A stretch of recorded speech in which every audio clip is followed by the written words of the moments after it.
पाठ 18वा कारागिरी. लेखिका डॉक्टर सरोजिनी बाबर.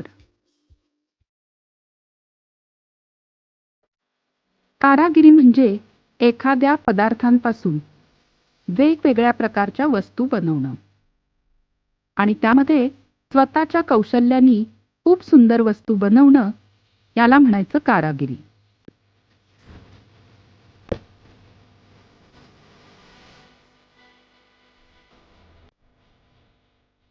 लेखिका तिच्या लहानपणीच्या आठवणी या ठिकाणी आपल्याला सांगते.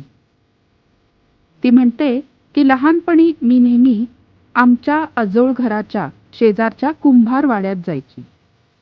कुंभारवाड्यामध्ये कुंभार मातीची भांडी तयार करायचा. त्यावेळी सर्वांच्या घरी मातीचीच भांडी स्वयंपाक करायला वापरायचे. त्या भांड्यांना वेगवेगळी नावं होती. मोगा, डेरा, घट, तरळ, टिंगाणी, गाडगी अशी त्यांची नावं असायची. शेगड्या आणि चुली पण मातीच्याच बनायच्या. एवढंच कशाला, खेळायला सुद्धा मातीची भांडी, पुजायला बैल आणि गणपती कितीतरी वस्तू तिथंच तयार व्हायच्या. कुंभार हा निर्मितीचा धनी. त्याची ही कलाकुसर पिढ्यानपिढ्यांची, धार्मिक कामासाठी उपयोगी पडणारी. लेखिकेच्या आजी आजोबांचा हात यामध्ये थोडाफार तयार होता. नागपंचमीला ते चिखलाचा नाग तयार करत. बेंदूर या सणाला मातीचा बैल तयार करत. सर्वांना तेव्हा खूप गंमत यायची. आणि या वडील माणसांच्या हाताखाली मग कुणीतरी एखादं नातवंड असायचं जे त्यांना कामात मदत करायचं. लेखिका पुढे आपल्याला सांगते की आमच्या शेजारचं घर होतं जिनगराचं घर. जिनगर म्हणजे असे लोक की जे पातळ रंगीत चुरमुऱ्या कागदांपासून वेगवेगळ्या नक्षीदार वस्तू तयार करतात. लेखिकेला लग्नामध्ये वापरला जाणारा चुरमुऱ्या चकचकीत कागदात गुंडळलेला सोनेरी नक्षीतला शेंडीचा नारळ बघून जिनगरांची आठवण झाली. तिला ते नारळ इतके आवडत की बघताना ती हरखून जायची. हे जिनगर लाकडी चौकोनातल्या काड्यांनी जुळवलेली दारावरची झगमगीत तोरणं बनवायचे. जिनगरांचा मामा खूप कौशल्य असलेला माणूस होता.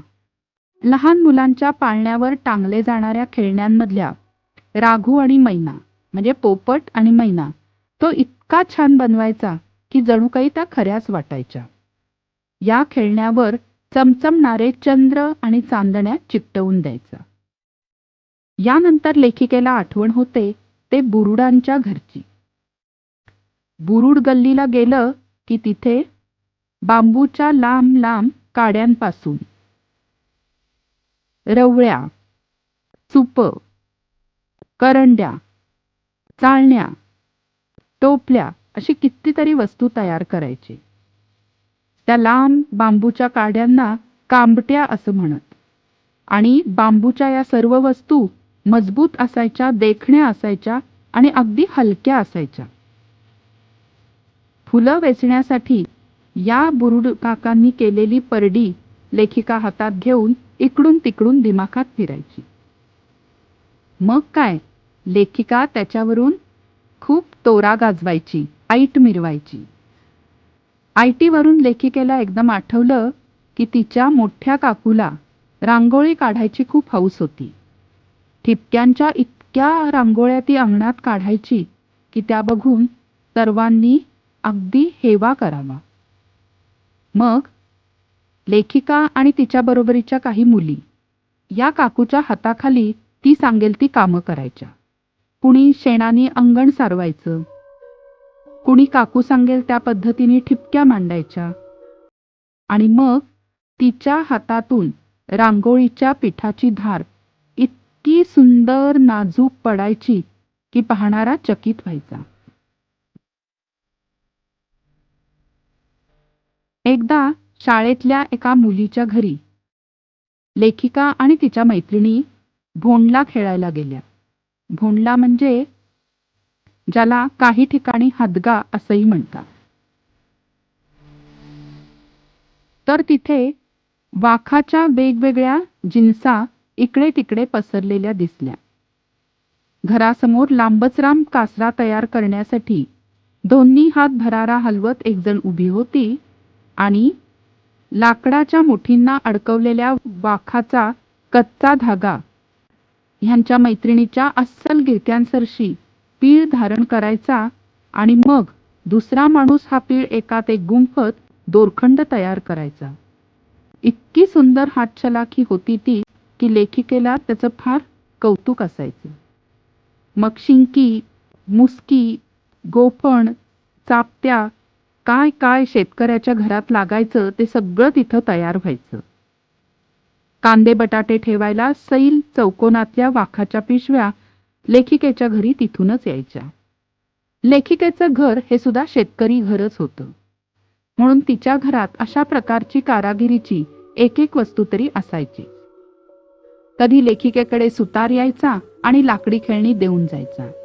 कधी शिंपी यायचा, तो कपडे तर शिवून आणायचाच, पण उरलेले रंगीबेरंगी तुकडे पण घेऊन यायचा.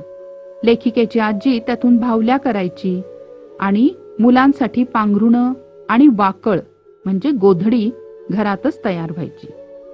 छोट्या बाळांची नक्षीदार दुपटी तर लेखिकेची आजी खूप सुंदर शिवायची.